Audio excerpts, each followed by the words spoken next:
जी सत श्री अकाल जी। मैं Gurpreet Singh RAC instructor government ITI Bathinda. जो साडा अज का टॉपिक है वो है controls in air conditioning system. जो एयर कंडीशनिंग सिस्टम दे विच वख-वख तरह के कंट्रोल असी वरतते हैं वो की चीज़ है तो उसनों असी किस तरह किहड़ी-किहड़ी एनर्जी दे नाल असी यूज़ करते हैं उहदे रिगार्डिंग असी कंट्रोल सिस्टम दे विच जो है गल करांगे। कंट्रोल सिस्टम जो है कि वो हुंदा की है, वट इज़ कंट्रोल। कंट्रोल है किसी चीज़ नूं मनेज करना, किसी डिवाइस नूं मनेज करना या रैगूलेट करना। रैगूलेट का मतलब हुंदा भी उहदे च सानूं किसी चीज़ की मात्रा वध चाहीदी है या घट चाहीदी है तो उस हिसाब नाल उस डिवाइस नूं कंट्रोल करना। जां सौखे शब्दां दे विच मैं ये कह सकदा है भी कंट्रोल का मतलब की है कि साडे एयर कंडीशनिंग सिस्टम दे विच स्टार्टिंग या स्टॉपिंग किसी चीज़ नूं स्टार्ट, जिवें सपोज करो कंप्रैसर की असीं गल करते हैं, कंप्रैसर नूं स्टार्ट करना या उस नूं बंद करना या साडे सिस्टम दे विच जो हीटिंग है या हवा का फ्लो है उहनूं रैगूलेट करना, कूलिंग नूं रैगूलेट करना, वो सारा जिहड़ा है साडा कंट्रोल दे अंडर आउंदा है। कंट्रोल नूं समझण वास्ते मैं इत्थे तुहानूं एक एग्जांपल देनी चाहूँगा। सपोज करो असी ठंड दे विचों आए तो सानू ठंड महसूस हो रही है। साडे कोले एक जिवें आम मिट्टी दे तेल का जो साडे कोले स्टोव है, असी वो स्टोव का व्हील नूं रोटेट किया तो एक माचिस दे नाल उहदी लाट नूं जलाउणा शुरू करता। उस दे नाल की होया, साडे रूम दे विच जो हीट है वो पैदा होनी शुरू हो गई। कुछ समय बाद जो सानू हीट है वो प्राप्त हो रही है, ਉਹਦੇ ਨਾਲ ਅਸੀਂ ਨੋਰਮਲ ਫੀਲ ਕਰ ਰਹੇ ਹਾਂ, ਤਾਂ ਉਸ ਤੋਂ ਬਾਅਦ ਅਸੀਂ ਉਸ ਲਾਟ ਨੂੰ, ਉਸ ਵਿਕ ਨੂੰ ਸਲੋ ਕਰਤਾ ਜਾਂ ਸਾਡੀ ਰਿਕੁਆਇਰਮੈਂਟ ਦੇ ਅਕੋਰਡਿੰਗਲੀ ਅਸੀਂ ਉਹਨੂੰ ਬਿਲਕੁਲ ਸ਼ਟ ਡਾਊਨ ਕਰਤਾ। ਤਾਂ ਹੁਣ ਜੇ ਅਸੀਂ ਇਸ ਐਗਜ਼ਾਮਪਲ ਤੋਂ ਕੰਟਰੋਲ ਦਾ ਮਤਲਬ ਲਈਏ ਤਾਂ ਇੱਥੇ ਜੋ ਸਾਡਾ ਕੰਟਰੋਲੇਬਲ ਵੇਰੀਏਬਲ ਹੈ ਵੀ ਅਸੀਂ ਕੰਟਰੋਲ ਕਿਸ ਚੀਜ਼ ਨੂੰ ਕਰ ਰਹੇ ਹਾਂ, ਤਾਂ ਕੰਟਰੋਲਸ ਅਸੀਂ ਕਰ ਰਹੇ ਹਾਂ ਇੱਥੇ ਰੂਮ ਟੈਂਪਰੇਚਰ ਨੂੰ। रूम टैंपरेचर साडा कंट्रोलेबल वेरीएबल है कि असी उस कमरे का तापमान कंट्रोल करना है। तो एक हो गया प्रोसैस भी असी वो तापमान नूं किहड़े प्रोसैस के राही कंट्रोल कर रहे हैं। तो जो साडी एग्जाम्पल दे विच स्टोव है वो साडा प्रोसैस है। तो कंट्रोल्ड डिवाइस इत्थे साडी विक है। विक का मतलब जो साडी वो स्टोव की लाट है वो कंट्रोल्ड डिवाइस है, क्योंकि जे लाट घट होऊगी ਤਾਂ ਉਹਦੇ ਨਾਲ रूम ਦਾ ਟੈਂਪਰੇਚਰ ਉਹਦੇ ਅਕੋਰਡਿੰਗਲੀ ਹੀਟ ਉਹਦੇ 'ਚ ਜਾਊਗੀ। ਜੇ ਉਸੇ ਲਾਟ ਨੂੰ ਅਸੀਂ ਵੀਲ ਨੂੰ ਰੋਟੇਟ ਕਰਕੇ ਜ਼ਿਆਦਾ ਲੈਂਦੇ ਹਾਂ ਤਾਂ ਉਹਦੇ ਨਾਲ ਜੋ ਸਾਡਾ ਹੀਟ ਟਰਾਂਸਫਰ रूम ਦੇ ਵਿੱਚ ਜ਼ਿਆਦਾ ਹੋਊਗੀ, ਤਾਂ ਉਹ ਸਾਡਾ ਕੰਟਰੋਲਡ ਡਿਵਾਈਸ ਹੈ। ਜੇ ਅਸੀਂ ਇੱਥੇ ਸੈਂਸਰ ਜਾਂ ਕੰਟਰੋਲਰ ਦੀ ਗੱਲ ਕਰੀਏ ਤਾਂ ਉਹ ਹੈ ਇੱਥੇ ਪਰਸਨ। ਜੋ ਵੀ ਉੱਥੇ ਪਰਸਨ ਹੈ ਉਹ ਉਸ ਤਾਪਮਾਨ ਨੂੰ ਸੈਂਸ ਕਰ ਰਿਹਾ ਅਤੇ ਉਸ ਨੂੰ ਸੈਂਸ ਕਰਕੇ ਉਹਦੇ ਅਕੋਰਡਿੰਗਲੀ ਉਹ ਲਾਟ ਨੂੰ ਘੱਟ ਜਾਂ ਵੱਧ ਕਰ ਰਿਹਾ ਹੈ। ਤਾਂ ਉਹ ਇੱਕ ਕੰਟਰੋਲਰ ਹੈ ਉੱਥੇ ਉਹ ਪਰਸਨ। ਇਸੇ ਤਰ੍ਹਾਂ ਸਾਡੇ AC ਦੇ ਵਿੱਚ ਜੋ ਹੈ ਅਲੱਗ-ਅਲੱਗ ਚੀਜ਼ਾਂ ਨੂੰ ਕੰਟਰੋਲ ਕਰਨ ਵਾਸਤੇ, ਉਹਨੂੰ ਰੈਗੂਲੇਟ ਕਰਨ ਵਾਸਤੇ ਅਸੀਂ ਕੰਟਰੋਲ ਸਿਸਟਮ ਦੀ ਵਰਤੋਂ ਕਰਦੇ ਹਾਂ। ਹੁਣ ਅਸੀਂ ਜੇ ਕਹੀਏ ਕਿ ਕੰਟਰੋਲ ਦੀ ਜ਼ਰੂਰਤ ਕਿਉਂ ਹੈ, ਕੰਟਰੋਲ ਸਾਨੂੰ ਕਿਉਂ ਚਾਹੀਦਾ, ਸਾਡੇ 에ਅਰ ਕੰਡੀਸ਼ਨਿੰਗ ਸਿਸਟਮ ਦੇ ਵਿੱਚ ਜੇ ਅਸੀਂ ਸਾਡੇ ਸਿਸਟਮ ਦੀ ਐਫੀਸ਼ੀਐਂਸੀ ਨੂੰ ਵਧਾਉਣਾ ਹੈ ਤਾਂ ਸਾਨੂੰ ਉਹਦੇ 'ਚ ਕੰਟਰੋਲ ਸਿਸਟਮ ਦੀ ਜ਼ਰੂਰਤ ਹੈ। ਜਿਵੇਂ ਅਸੀਂ ਪਿਛਲੀਆਂ ਵੀਡੀਓਜ਼ ਦੇ ਵਿੱਚ ਤੁਸੀਂ ਸਟੱਡੀ ਕੀਤਾ ਕਿ ਹਿਊਮਨ ਕੰਫਰਟ ਵਾਸਤੇ ਸਾਨੂੰ ਤਾਪਮਾਨ, ਹਵਾ ਦਾ ਮੋਸ਼ਨ, ਉਹਦੇ ਵਿੱਚ ਹਿਊਮਿਡਿਟੀ ਦੀ ਕਿੰਨੀ ਮਾਤਰਾ ਹੈ, ਇਹ ਸਾਰੀਆਂ ਚੀਜ਼ਾਂ ਨੂੰ ਕੰਟਰੋਲ ਕਰਨਾ ਜ਼ਰੂਰੀ ਹੈ। ਤਾਂ ਇਸੇ ਕਰਕੇ ਜੇ ਇਹ ਸਾਰੀਆਂ ਚੀਜ਼ਾਂ ਪ੍ਰੋਪਰ ਤਰੀਕੇ ਨਾਲ ਕੰਟਰੋਲ ਹੋਣਗੀਆਂ ਤਾਂ ਸਾਡਾ ਜੋ 에ਅਰ ਕੰਡੀਸ਼ਨਿੰਗ ਸਿਸਟਮ ਹੈ ਉਹ ਬਹੁਤ ਜ਼ਿਆਦਾ ਇਫੀਸ਼ੈਂਟ ਹੋਊਗਾ। ਪਲੱਸ ਉਹਦੇ ਨਾਲ ਜੋ ਸਾਡੀ ਐਨਰਜੀ ਸੇਵਿੰਗ ਹੈ, ਸਾਡੀ ਬਿਜਲੀ ਦੀ ਖਪਤ ਦੀ ਜਾਂ ਹੋਰ ਕਿਸੇ ਤਰ੍ਹਾਂ ਦੀ, ਉਹ ਸਾਡੀ ਜਿਹੜੀ ਹੈ ਇੱਥੇ ਸੇਵਿੰਗ ਹੋਊਗੀ। ਇਹਦੇ ਵਿੱਚ ਜਿੱਦਾਂ ਟੈਂਪਰੇਚਰ ਨੂੰ ਕੰਟਰੋਲ ਕਰ ਰਿਹਾ ਸਾਡਾ ਕੰਟਰੋਲ ਸਿਸਟਮ, ਹਿਊਮਿਡਿਟੀ ਨੂੰ, ਵੈਂਟੀਲੇਸ਼ਨ, ਹਵਾ ਦਾ ਜੋ ਫਲੋ ਹੈ ਉਹ ਆ ਜਾ ਰਿਹਾ ਉਸ रूम ਦੇ ਵਿੱਚੋਂ ਤਾਂ ਕਿ ਉਸ रूम ਦੇ ਵਿੱਚ ਕਾਰਬਨ ਡਾਈਆਕਸਾਈਡ ਦੀ ਮਾਤਰਾ ਜਾਂ ਕੋਈ ਹੋਰ ਆਰਡਰ ਇਹਦੇ ਵਿੱਚ रूम 'ਚ ਨਾ ਪ੍ਰੋਡਿਊਸ ਹੋਵੇ। एक एयर कंडीशनिंग सिस्टम का मतलब कल्ला टैंपरेचर या ह्यूमिडिटी या मोशन नूं कंट्रोल करना नहीं है, प्रैशर नूं जो कंट्रोल भी जो है सिस्टम दे विच कीता जांदा है। कई तरह के स्पैशल कंट्रोल्स आ जाते हैं, जिवें फायर कंट्रोल सिस्टम दे विच हुंदा है, समोक कंट्रोल साडे सिस्टम दे विच जो है प्रोड्यूस कीता जांदा है।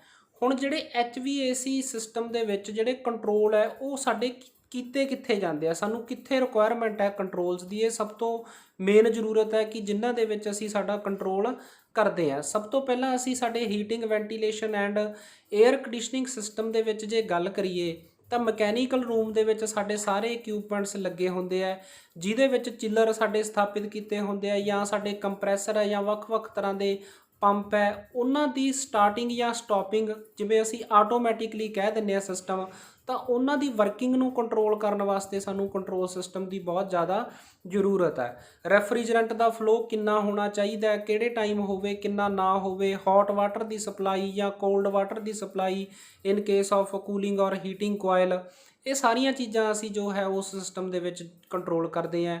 ਜਾਂ ਸਾਡਾ ਏਅਰ ਹੈਂਡਲਿੰਗ ਯੂਨਿਟ ਹੈ, ਏਅਰ ਹੈਂਡਲਿੰਗ ਯੂਨਿਟ ਤੋਂ ਫਰਦਰ ਡਕਟ ਦੇ ਰਾਹੀਂ ਅਸੀਂ ਜੋ ਹਵਾ ਸਾਡੇ ਰੂਮ ਦੇ ਵਿੱਚ ਭੇਜਦੇ ਹਾਂ, ਤਾਂ ਉਹਦੇ ਵਿੱਚ ਡੈਂਪਰ ਤੋਂ ਜੋ ਹਵਾ ਦਾ ਕੰਟਰੋਲ ਕੀਤਾ ਜਾਂਦਾ ਹੈ। ਉਹ AHU ਦੇ ਵਿੱਚ ਸਾਡੀਆਂ ਹੀਟਿੰਗ ਕੋਇਲ ਜਾਂ ਕੂਲਿੰਗ ਕੋਇਲਸ ਨੇ, ਉਹਦੇ ਵਿੱਚ ਸਾਡੀ ਚਿਲਡ ਵਾਟਰ ਦੀ ਕੁਆਂਟਿਟੀ ਹੈ, ਅਸੀਂ ਉਹਨੂੰ ਸਾਡੀ ਰਿਕੁਆਇਰਮੈਂਟ ਦੇ ਅਕੋਰਡਿੰਗਲੀ ਕੰਟਰੋਲ ਕਰਨਾ ਹੈ ਕਿ ਉਹ ਵਾਟਰ ਉੱਥੇ ਫਲੋ ਕਰੇ ਜਾਂ ਕਿੰਨੀ ਮਾਤਰਾ ਉਹਦੀ ਫਲੋ ਕਰੇ, ਉਹ ਸਾਰਾ ਇਹਦੇ ਵਿੱਚ AHU 'ਚ ਕੰਟਰੋਲ ਕੀਤਾ ਜਾਂਦਾ ਹੈ। ਜਾਂ ਸਾਡਾ ਇੰਡੀਵਿਜੂਅਲ ਕੰਟਰੋਲ ਆ ਜਾਂਦਾ। ਇੰਡੀਵਿਜੂਅਲ ਕੰਟਰੋਲ ਮੀਨ ਅਸੀਂ ਵੱਖ-ਵੱਖ ਜ਼ੋਨ ਦੇ ਵਿੱਚ ਆਪਦਾ FCU ਯੂਜ਼ ਕਰਦੇ ਹਾਂ, ਫੈਨ ਕੋਇਲ ਯੂਨਿਟ। ਫੈਨ ਕੋਇਲ ਯੂਨਿਟ ਦੇ ਵਿੱਚ ਤੁਹਾਡੇ ਫੈਨ ਦੀ ਸਪੀਡ ਨੂੰ ਅਸੀਂ ਕੰਟਰੋਲ ਕਰਨਾ ਹੈ। ਵੇਰੀਏਬਲ ਏਅਰ ਵੋਲੀਅਮ ਹੈ, ਵੀ ਕਮਰੇ ਦੇ ਵਿੱਚ ਅਸੀਂ ਵੋਲੀਅਮ ਦਾ ਜੋ ਹਵਾ ਦਾ ਜੋ ਆਇਤਨ ਹੈ ਉਹ ਸਾਡੀ ਮੰਗ ਦੇ ਅਨੁਸਾਰ ਭੇਜਣਾ, ਤਾਂ ਉਹਨੂੰ ਕੰਟਰੋਲ ਕੀਤਾ ਜਾਂਦਾ ਹੈ। ਉਸ ਜ਼ੋਨ ਦਾ ਰੂਮ ਟੈਂਪਰੇਚਰ ਹੈ ਜਾਂ ਹਿਊਮਿਡਿਟੀ ਹੈ, ਇੱਥੇ ਸਾਰੇ ਕਿਤੇ ਸਾਨੂੰ ਜੋ ਕੰਟਰੋਲ ਦੀ ਜ਼ਰੂਰਤ ਹੈ। ਜੇ ਅਸੀਂ ਕਿਸੇ ਵੀ ਇੱਕ ਬੇਸਿਕ ਐਲੀਮੈਂਟਸ ਦੀ ਗੱਲ ਕਰੀਏ ਵੀ ਕੰਟਰੋਲ ਸਿਸਟਮ ਦੇ ਐਲੀਮੈਂਟਸ ਕਿਹੜੇ-ਕਿਹੜੇ ਹੁੰਦੇ ਆ, ਕਿਹੜੇ-ਕਿਹੜੇ ਤਰੀਕੇ ਅਸੀਂ ਉਹਨੂੰ ਕੰਟਰੋਲ ਕਰਦੇ ਹਾਂ, ਤਾਂ ਉਹਦੇ ਬੇਸਿਕ ਐਲੀਮੈਂਟਸ ਹੈ ਸੈਂਸਰ, ਕੰਟਰੋਲਰ, ਕੰਟਰੋਲ ਡਿਵਾਈਸ ਤੇ ਕੰਟਰੋਲਡ ਵੇਰੀਏਬਲ। ਹੁਣ ਜਿਵੇਂ ਇੱਥੇ ਤੁਸੀਂ ਇੱਕ ਡਾਇਗਰਾਮ ਦੇਖ ਰਹੇ ਹੋ, ਇਹਦੇ ਵਿੱਚ ਇੱਕ ਡਕਟ ਦੇ ਵਿੱਚ ਸਾਡੇ ਕੋਲੇ ਹੀਟਿੰਗ ਕੋਇਲ ਸ਼ੋ ਕੀਤੀ ਹੋਈ ਹੈ। ਉਸ ਹੀਟਿੰਗ ਕੋਇਲ ਦੇ ਵਿੱਚੋਂ ਜੋ ਸਾਡੀ ਹਵਾ ਹੈ ਉਹ ਫਲੋ ਕਰ ਰਹੀ ਹੈ। ਹੀਟਿੰਗ ਕੋਇਲ ਤੋਂ ਬਾਅਦ ਇੱਥੇ ਸਾਡਾ ਜੋ ਏਅਰ ਦਾ ਟੈਂਪਰੇਚਰ ਹੈ ਜ਼ਿਆਦਾ ਆ ਰਿਹਾ ਹੈ। ਇੱਥੇ ਤੁਸੀਂ ਦੇਖ ਰਹੇ ਹੋ ਸਾਡੇ ਕੋਲੇ ਟੈਂਪਰੇਚਰ ਸੈਂਸਰ ਹੈ। ਉਹ ਟੈਂਪਰੇਚਰ ਸੈਂਸਰ ਉਸ ਹਵਾ ਨੂੰ ਸੈਂਸ ਕਰ ਰਿਹਾ, ਹਵਾ ਦੇ ਟੈਂਪਰੇਚਰ ਨੂੰ ਸੈਂਸ ਕਰ ਰਿਹਾ। ਉਸ ਤੋਂ ਬਾਅਦ ਉਹ ਆਪਦੀ ਕਮਿਊਨੀਕੇਸ਼ਨ ਜੋ ਹੈ ਉਹ ਕੰਟਰੋਲਰ ਨੂੰ ਭੇਜ ਰਿਹਾ। ਕੰਟਰੋਲਰ ਦਾ ਕੰਮ ਕੀ ਹੈ? ਕੰਟਰੋਲਰ ਅੱਗੇ ਇਹਦੀ ਰਿਕੁਆਇਰਮੈਂਟ ਦੇ ਅਕੋਰਡਿੰਗ ਜੋ ਸਾਡਾ ਕੰਟਰੋਲ ਵਾਲਵ ਹੈ ਉਸ ਵਾਲਵ ਨੂੰ ਕੰਟਰੋਲ ਕਰਦਾ ਹੈ ਕਿ ਇੱਥੋਂ ਉਹ ਪਾਣੀ ਦੀ ਮਾਤਰਾ ਨੂੰ ਕੰਟਰੋਲ ਕਰਦਾ ਹੈ ਕਿ ਸਾਡੀ ਇਸ ਹੀਟਿੰਗ ਕੋਇਲ ਦੇ ਵਿੱਚ ਕਿੰਨੀ ਅਮਾਊਂਟ ਜੋ ਹੈ ਹੌਟ ਵਾਟਰ ਦੀ ਜਾਣੀ ਚਾਹੀਦੀ ਹੈ। ਤਾਂ ਹੁਣ ਅਸੀਂ ਇੱਥੇ ਦੇਖੀਏ ਜੋ ਸਾਡਾ ਇੱਥੇ ਟੈਂਪਰੇਚਰ ਸੈਂਸਰ ਹੈ, ਤਾਂ ਟੈਂਪਰੇਚਰ ਜੋ ਸੈਂਸ ਕਰ ਰਿਹਾ ਉਹ ਸਾਡਾ ਸੈਂਸਰ ਦਾ ਕੰਮ ਹੋ ਰਿਹਾ। ਕੰਟਰੋਲਰ ਆ ਗਿਆ ਸਾਡਾ, ਜੋ ਕੰਟਰੋਲ ਵਾਲਵ ਹੈ ਇਹ ਸਾਡਾ ਕੰਟਰੋਲ ਡਿਵਾਈਸ ਹੈ। ਤੇ ਕੰਟਰੋਲੇਬਲ ਵੇਰੀਏਬਲ ਜੋ ਹੈ ਇੱਥੇ ਉਹ ਹਵਾ ਦਾ ਤਾਪਮਾਨ ਹੈ। ਅਸੀਂ ਹਵਾ ਦੇ ਤਾਪਮਾਨ ਨੂੰ ਕੰਟਰੋਲ ਕਰਨਾ ਹੈ, ਤਾਂ ਉਹਦੇ ਵਾਸਤੇ ਸਾਡਾ ਸਾਰਾ ਸਿਸਟਮ ਜੋ ਹੈ ਉਹ ਆਟੋਮੈਟਿਕ ਹੋ ਗਿਆ। ਇੱਥੇ ਇਹਦੇ ਵਿੱਚ ਜੇ ਅਸੀਂ ਇਹਦੀਆਂ ਕਿਸਮਾਂ ਦੀ ਗੱਲ ਕਰੀਏ ਤਾਂ ਸਾਡੇ ਕੋਲੇ ਬੇਸਿਕਲੀ ਦੋ ਕਿਸਮਾਂ ਬਣਦੀਆਂ ਇਹਦੀਆਂ ਲੂਪ ਦੇ ਹਿਸਾਬ ਨਾਲ। ਇੱਕ ਹੁੰਦਾ ਓਪਨ ਲੂਪ ਕੰਟਰੋਲ ਸਿਸਟਮ ਤੇ ਇੱਕ ਹੁੰਦਾ closed loop control system. Open loop ਦਾ ਮਤਲਬ ਵੀ ਜਿਹਦੇ ਵਿੱਚ ਫੀਡਬੈਕ ਨਹੀਂ ਜਾਂਦੀ ਸਾਡੀ, ਕਿ ਸਾਡਾ ਕੰਮ ਕੰਟਰੋਲਡ ਹੋ ਰਿਹਾ ਪਰ ਫੀਡਬੈਕ ਨਹੀਂ ਹੋ ਰਹੀ। ਕਲੋਜ਼ ਸਿਸਟਮ ਦੇ ਵਿੱਚ ਸਾਨੂੰ ਫੀਡਬੈਕ ਮਿਲ ਰਹੀ ਹੈ। ਜਿਵੇਂ ਤੁਸੀਂ ਇਸੇ ਡਾਇਗਰਾਮ ਦੀ ਐਗਜ਼ਾਮਪਲ ਲਓ, ਇੱਥੋਂ ਹੁਣ ਸਾਡਾ ਜੋ ਇਹਦਾ ਵਾਲਵ ਜਦੋਂ ਬੰਦ ਹੋਇਆ ਤਾਂ ਇੱਥੇ ਪਾਣੀ ਦੀ ਸਪਲਾਈ ਘੱਟ ਆਉਣੀ ਸ਼ੁਰੂ ਹੋ ਗਈ, ਤਾਂ ਥੋੜ੍ਹੇ ਸਮੇਂ ਬਾਅਦ ਜੋ ਸਾਡਾ ਇੱਥੇ ਹਵਾ ਦਾ ਤਾਪਮਾਨ ਹੈ ਉਹ ਘਟਣਾ ਸ਼ੁਰੂ ਹੋ ਜਾਊ। ਜਦੋਂ ਘਟਣਾ ਸ਼ੁਰੂ ਹੋ ਇਹ ਟੈਂਪਰੇਚਰ ਸੈਂਸਰ ਨੇ ਫਿਰ ਫੀਡਬੈਕ ਦੇਣੀ ਆ। ਉਹਨੇ ਸੈਂਸ ਕੀਤਾ ਤਾਂ ਇੱਥੋਂ ਸਾਡਾ ਜੋ ਵਾਲਵ ਆ ਓਪਨ ਹੋ ਜੂ, ਪਾਣੀ ਦੀ ਸਪਲਾਈ ਫਿਰ ਸਾਡੀ ਵੱਧ ਜੂ। ਤਾਂ ਉਹ ਸਾਡਾ ਜਿਹਦੇ 'ਚ ਫੀਡਬੈਕ ਮਿਲਦੀ ਹੈ that is close loop system. ਤੇ ਜਿਹੜਾ ਓਪਨ ਲੂਪ ਹੈ ਉਹਦੇ 'ਚ ਜਿਵੇਂ ਅਸੀਂ ਸਪੋਜ਼ ਕਰੋ ਅਸੀਂ ਕਹਿ ਦਈਏ ਵੀ ਅਸੀਂ ਟਾਈਮਰ ਸੈੱਟ ਕਰਤਾ ਕਿਸੇ ਚੀਜ਼ ਦਾ। ਜਿਵੇਂ ਹੁਣ ਸਪੋਜ਼ ਕਰੋ ਅਸੀਂ ਇੱਕ ਵਾਸ਼ਿੰਗ ਮਸ਼ੀਨ ਦੀ ਗੱਲ ਕਰ ਲਈਏ। ਵਾਸ਼ਿੰਗ ਮਸ਼ੀਨ ਦੇ ਵਿੱਚ ਅਸੀਂ ਇੱਕ ਟਾਈਮ ਦੇ ਅਕੋਰਡਿੰਗ ਅਸੀਂ ਉਹਨੂੰ 5 ਮਿੰਟ ਵਾਸਤੇ ਸਵਿੱਚ ਨੂੰ ਔਨ ਕੀਤਾ। ਚਾਹੇ ਸਾਡੇ ਕੱਪੜੇ ਧੋਤੇ ਗਏ ਜਾਂ ਨਾ ਧੋਤੇ ਗਏ, ਸਾਡਾ ਜੋ ਵਰਕਿੰਗ ਹੈ ਉਹਦੀ ਉਹ 5 ਮਿੰਟ ਤੱਕ ਲਗਾਤਾਰ ਚੱਲਦੀ ਰਹੂਗੀ। ਤਾਂ ਉਹ ਸਾਡਾ ਓਪਨ ਲੂਪ ਕੰਟਰੋਲ ਸਿਸਟਮ ਆ ਜਾਂਦਾ, ਜਿਹਦੇ 'ਚ ਸਾਨੂੰ ਫੀਡਬੈਕ ਜੋ ਨਹੀਂ ਪ੍ਰਾਪਤ ਹੁੰਦੀ। ਕੰਟਰੋਲ ਸਿਸਟਮ ਦੇ ਸਾਨੂੰ ਬਹੁਤ ਸਾਰੇ ਫਾਇਦੇ ਹੁੰਦੇ ਆ। ਜਿਵੇਂ ਅਸੀਂ ਦੇਖਿਆ ਇਹਦੇ 'ਚ ਅਸੀਂ ਵੱਖ-ਵੱਖ ਤਰ੍ਹਾਂ ਦੇ ਜੋ ਸਾਡੇ ਟੈਂਪਰੇਚਰ, ਹਿਊਮਿਡਿਟੀ ਜਾਂ ਹੋਰ ਥਿੰਗਸ ਨੇ ਉਹਨਾਂ ਨੂੰ ਆਪਾਂ ਕੰਟਰੋਲ ਕਰਦੇ ਹਾਂ, ਤਾਂ ਉਹਦੇ ਕਰਕੇ ਜੋ ਸਾਡਾ ਥਰਮਲ ਕੰਫਰਟ ਹੈ ਉਹ ਇਹਦੇ ਕਰਕੇ ਸਾਡਾ ਵਧੀਆ ਪ੍ਰੋਡਿਊਸ ਹੁੰਦਾ ਹੈ। ਅਦਰਵਾਈਜ਼ ਸਾਡਾ ਜੋ ਕੰਫਰਟ ਹੈ ਉਹ ਪ੍ਰੋਪਰ ਪ੍ਰੋਡਿਊਸ ਨਹੀਂ ਹੋ ਸਕਦਾ। ਜਿਹੜੀ ਸਾਡੀ ਇਨਡੋਰ ਕੁਆਲਿਟੀ ਹੈ 에ਅਰ ਦੀ ਉਹ ਬਹੁਤ ਜ਼ਿਆਦਾ ਵਧੀਆ ਮਿਲਦੀ ਹੈ ਸਾਨੂੰ। ਜਿੱਦਾਂ ਅਸੀਂ ਸ਼ੁਰੂ 'ਚ ਗੱਲ ਕੀਤੀ ਕਿ ਸਾਡੀ એનર્ਜੀ ਦਾ ਯੂਜ਼ ਹੈ ਜੋ ਘਟਦਾ ਹੈ, ਕਿਉਂਕਿ ਕੰਟਰੋਲ ਸਿਸਟਮ ਦੇ ਵਿੱਚ ਸਾਡੀ ਸਟ੍ਰੈਟਜੀ ਕੀ ਹੁੰਦੀ ਹੈ ਐਕਸਲ ਦੇ ਵਿੱਚ। ਜੇ ਅਸੀਂ ਸਾਡੇ ਸਿਸਟਮ ਦੀ ਗੱਲ ਕਰੀਏ ਵੀ ਕੰਟਰੋਲ 'ਚ ਜਾਂ ਤਾਂ ਸਾਡਾ ਸਿਸਟਮ ਹੋ ਸਕਦਾ ਔਨ ਆਫ, ਜਿਵੇਂ ਆਪਾਂ ਆਮ ਸਿੰਪਲ ਦੇਖਦੇ ਹਾਂ ਕਿ ਸਾਡਾ ਕੰਪਰੈਸਰ ਜਾਂ ਔਨ ਹੋ ਰਿਹਾ ਜਾਂ ਆਫ ਹੋ ਰਿਹਾ, ਤਾਂ ਉਹਦੇ ਨਾਲ એનર્ਜੀ ਤਾਂ ਜ਼ਰੂਰ ਸਾਡੀ ਸੇਵ ਹੋ ਰਹੀ ਹੈ, ਬਟ ਨਾਲ ਨਾਲ ਸਾਡੀ ਸ਼ਾਰਟ ਸਾਈਕਲਿੰਗ ਹੁੰਦੀ ਹੈ। ਸ਼ਾਰਟ ਸਾਈਕਲਿੰਗ ਦਾ ਮਤਲਬ ਕੀ ਹੈ ਕਿ ਸਾਡਾ ਸਿਸਟਮ ਥੋੜ੍ਹੇ ਸਮੇਂ ਵਾਸਤੇ ਚੱਲਦਾ ਫਿਰ ਬੰਦ ਹੋ ਜਾਂਦਾ, ਫਿਰ ਚੱਲਦਾ ਫਿਰ ਬੰਦ ਹੋ ਜਾਂਦਾ। ਉਹਦੇ ਨਾਲ ਕੀ ਹੁੰਦਾ, ਸਾਡੇ ਜੋ ਇਕਵਿਪਮੈਂਟ ਹੈ ਉਹਨਾਂ ਦੀ ਵੀਅਰ ਐਂਡ ਟੀਅਰ ਜ਼ਿਆਦਾ ਹੁੰਦੀ ਹੈ। ਤਾਂ ਉਸ ਵੀਅਰ ਐਂਡ ਟੀਅਰ ਨੂੰ ਘਟਾਉਣ ਵਾਸਤੇ ਸਾਡੀ ਕੰਟਰੋਲ ਦੇ ਵਿੱਚ ਇਹ ਸਟ੍ਰੈਟਜੀ ਹੋ ਸਕਦੀ ਹੈ ਕਿ ਅਸੀਂ ਉਸ ਸਿਸਟਮ ਦੇ ਵਿੱਚ ਉਹਦੀ ਕਪੈਸਿਟੀ ਤੋਂ ਘੱਟ ਭੇਜੀਏ ਤਾਂ ਕਿ ਸਾਡਾ ਸਿਸਟਮ ਜੋ ਕੰਟੀਨਿਊ ਵਰਕ ਕਰਦਾ ਰਹੇ ਅਤੇ ਸਾਡੇ ਸਿਸਟਮ ਦੇ ਵਿੱਚ ਵੀਅਰ ਐਂਡ ਟੀਅਰ ਨਾ ਹੋਵੇ। ਫੋਰ ਐਗਜ਼ਾਮਪਲ ਇੱਕ ਹੀਟਿੰਗ ਕੋਇਲ ਦੇ ਵਿੱਚ ਅਸੀਂ ਜੇ ਪਾਣੀ ਦਾ ਫਲੋ ਹੈ ਉਹਨੂੰ 50% ਤੱਕ ਰਿਡਿਊਸ ਕਰ ਦਈਏ ਤਾਂ ਉਹਦੇ ਨਾਲ ਸਾਨੂੰ ਕੁਝ ਸਮੇਂ ਵਾਸਤੇ ਅਨਕੰਫਰਟ ਫੀਲ ਹੋਊਗਾ, ਬਟ ਸਾਡਾ ਜੋ ਇਕਵਿਪਮੈਂਟ ਦੇ ਵਿੱਚ ਵੀਅਰ ਐਂਡ ਟੀਅਰ ਪ੍ਰੋਡਿਊਸ ਨਹੀਂ ਹੋਊਗੀ। ਤਾਂ ਉਹਦੇ ਨਾਲ ਸਾਡੀ ਜੋ એનર્ਜੀ ਹੈ ਉਹ ਇਫੀਸ਼ੀਐਂਟ ਯੂਜ਼ ਹੋ ਰਹੀ ਆ। ਜਾਂ ਸਾਡਾ ਕੰਟਰੋਲ ਸਿਸਟਮ 'ਚ ਸਟ੍ਰੈਟਜੀ ਇਹ ਹੁੰਦੀ ਹੈ ਕਿ ਇੱਕ ਵੱਡੇ ਸਿਸਟਮ ਨੂੰ ਹਟਾ ਕੇ ਉਹਦੇ ਵਿੱਚ ਅਸੀਂ 2, 3 ਜਾਂ 4 ਯੂਨਿਟ ਲਗਾ ਲੈਂਦੇ ਹਾਂ। ਐਟ ਅ ਟਾਈਮ ਅਸੀਂ 2 ਯੂਨਿਟ ਲਗਾਤਾਰ ਯੂਜ਼ ਕਰ ਰਹੇ ਹਾਂ, ਤੀਸਰੇ ਯੂਨਿਟ ਨੂੰ ਅਸੀਂ ਸਬਸਟੀਟਿਊਟ ਦੇ ਤੌਰ 'ਤੇ ਯੂਜ਼ ਕਰ ਸਕਦੇ ਹਾਂ। ਜਿਵੇਂ 1 ਅਤੇ 2 ਨੰਬਰ ਨੂੰ ਅਸੀਂ ਪਹਿਲਾਂ ਯੂਜ਼ ਕਰ ਰਹੇ ਸੀ, 3 ਨੰਬਰ ਐਜ਼ ਅ ਸਬਸਟੀਟਿਊਟ, ਉਹਨਾਂ ਦਾ ਆਟੋਮੈਟਿਕ ਕੰਟਰੋਲ ਕਰਕੇ ਅਸੀਂ 2, 3 ਨੂੰ ਫਿਰ ਕੰਟੀਨਿਊ ਅਤੇ 1 ਨੰਬਰ ਨੂੰ ਜੋ ਹੈ ਸਬਸਟੀਟਿਊਟ ਦੇ ਤੌਰ 'ਤੇ ਇਸ ਤਰ੍ਹਾਂ ਅਸੀਂ ਕੰਟਰੋਲ ਕਰਕੇ ਜੋ ਸਾਡੀ એનર્ਜੀ ਹੈ ਉਹਨੂੰ ਰਿਡਿਊਸ ਕਰ ਸਕਦੇ ਹਾਂ। ਅਤੇ ਪਲਾਂਟ ਦਾ ਜੋ ਆਪਰੇਸ਼ਨ ਹੈ ਸਾਡਾ ਇਹਦੇ ਨਾਲ ਸੇਫ ਹੁੰਦਾ ਹੈ। ਮੈਨ ਪਾਵਰ ਕਾਸਟ ਜੋ ਸਾਡੀ ਉਹ ਘਟਦੀ ਹੈ ਕਿਉਂਕਿ ਜੋ ਸਾਡਾ ਸਿਸਟਮ ਹੈ ਟੋਟਲੀ ਆਟੋਮੈਟਿਕ ਹੋ ਜਾਂਦਾ ਹੈ। ਫੁੱਲੀ ਆਟੋਮੈਟਿਕ ਸਿਸਟਮ ਦੇ ਵਿੱਚ ਜੋ ਮਤਲਬ ਕਿ ਮੈਨ ਪਾਵਰ ਤੋਂ ਬਿਨਾਂ ਅਸੀਂ ਕੰਮ ਕਰ ਸਕਦੇ ਹਾਂ।